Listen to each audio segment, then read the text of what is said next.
Hallelujah. Nyame adehye edi asafo awurade di ntiatia obi a ma me ne papa yedi asafo awurade di ntiatia obi a nyame tumi ema obi a finsi apa because afe akwa apraba betie na sondie me ya adom enye de etimi ye de mo me ye awurade adom na nyame de ewura 2021 mu adom na nyame edi ahwe ye so oyi ye fit sa 2020 so pa ye wura mu nyina se ka na nyame ka ho anaka na nye owo tumi ne nyame ho adin ne nyame ho adin ye bi ni wiase ne nyankopon ye nyame agya nyame oba nyame sunsun konkono na wona mo jane ni tumi so eye nsenkyene ya wonwade ene me no mienu na oda so ahwe ye so emfiri ye nyuma mu ne mo mfra dum bi mu na ebade bi abadom so bi amaye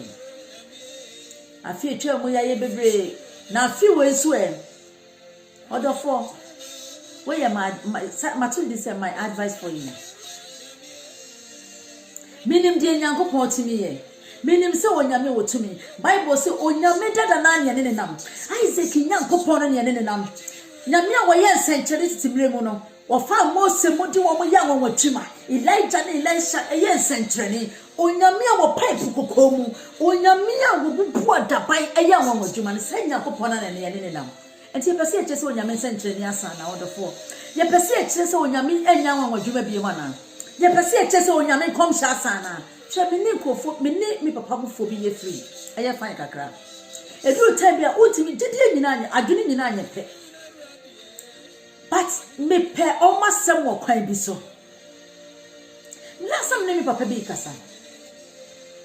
ono de o se de o de ogidie ne se onyi ni a onyi ni but on di atem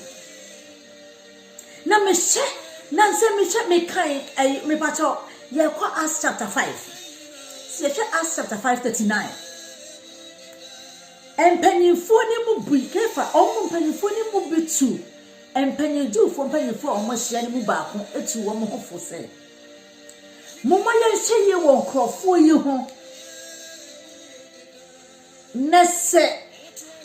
ya hye ye hu ye nese firi na media ye behu mo behu mo ho se ye ni nyankopon na ekon ne mo nyankrofo nya ni mo kon na ade ba ko na minim se Bible say tumi ni na ye awurade dia de wo asase ase de wo soro de wo nhwie mu tumi bie wo nsuo de wo bebu bie la ye nyame tumi twa tumi bie la wo soro ni asase so na hwan ne betimi ni nyame tumi akon Bible say what them kwa edue ni panum what them kwa ni wuwo amanipa ye katira ma gina ho ma kwa sa gina ho ma wuwo me de ma no be ka papa na ma fa nkwa me fo ma no ko say nyame nkrofo say ene de ka me ya ye say che onyame ye nsenkyere ni onyame ye tumi fo onyame ye nwonwatuma onyame de ye seman santa Bible ba bie ni hono ma onyame akasa na de besi me ka wo bia no atum se wo bi obesoli bia na me bona hye ho na onyame Bible say me ye nyame dada na nesusu me ye nyankopon ade akia me ye nyankopon wo se ye ni nyame foforo bia ade me Israel domberema ade me nyame tumfo ade me nyame wawani ade me nyame awotumi ade nyina ma ne bro de susu nyina so me ye nyankopon ba sakro enti ye pese chese nyame nya ho adwuma ye pese chese nyame nya nsenkyerene ana odofo hye ma ne nka asem bizio me de minim ti no de mehunu de nyame ade na dinti no me kasa se de me nim enti no me kasa se de ewiase na se obi abeka bibia kyerɛ me kasa de nyame se nka no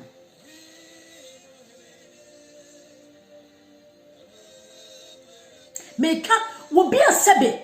enye nyame na afre no na enye nyame mosra no de ya adwuma edan kakraka bia akobesia obeka me se me wo ho na nyame da bia di kyerɛ me hu giri me enu ti kra ka obi me ba outer mbe ya ade ne mapepa me be ye bibi say ne mapepa but nyame pesa me because eduru time bia nyame pese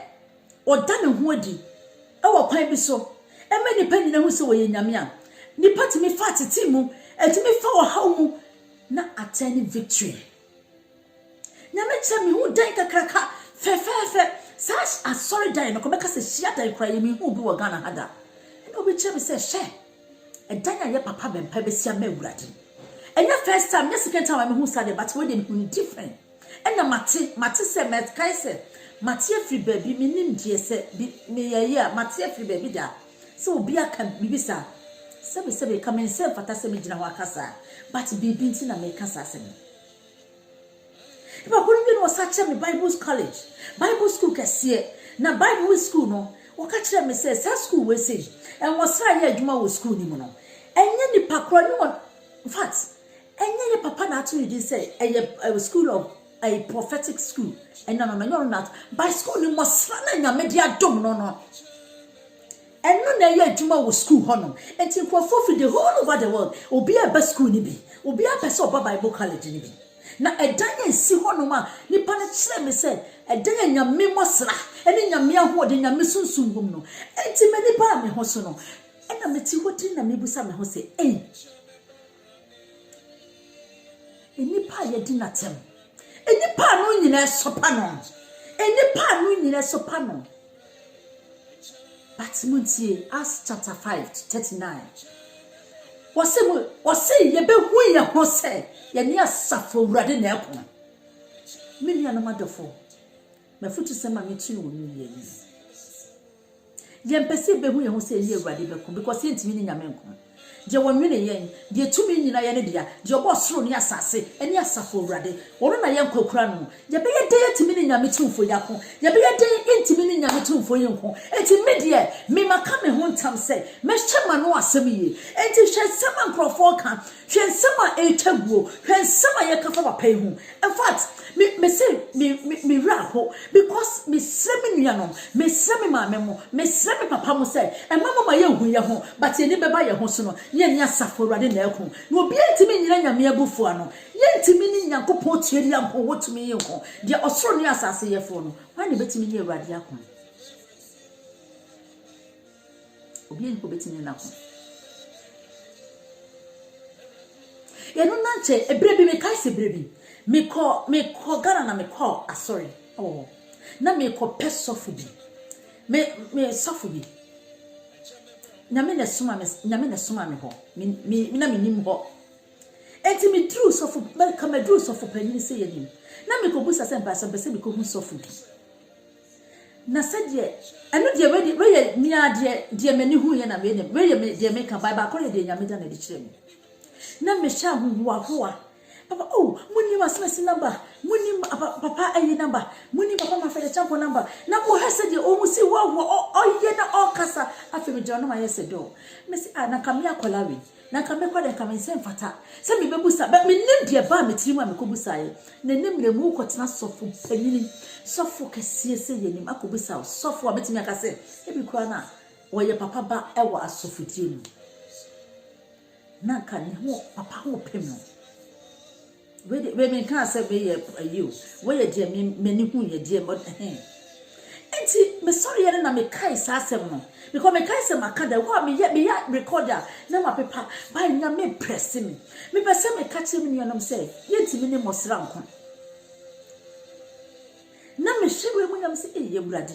ye ntimi ni mosra nko onyame wotumi say wo hye na dom gu ni maso onyame wotumi say wo ye senkyerene onyame wotumi say wo da hinta semadi wo edan kom hyebesa na mpese dan de wiase aba na bi odofo me penkwa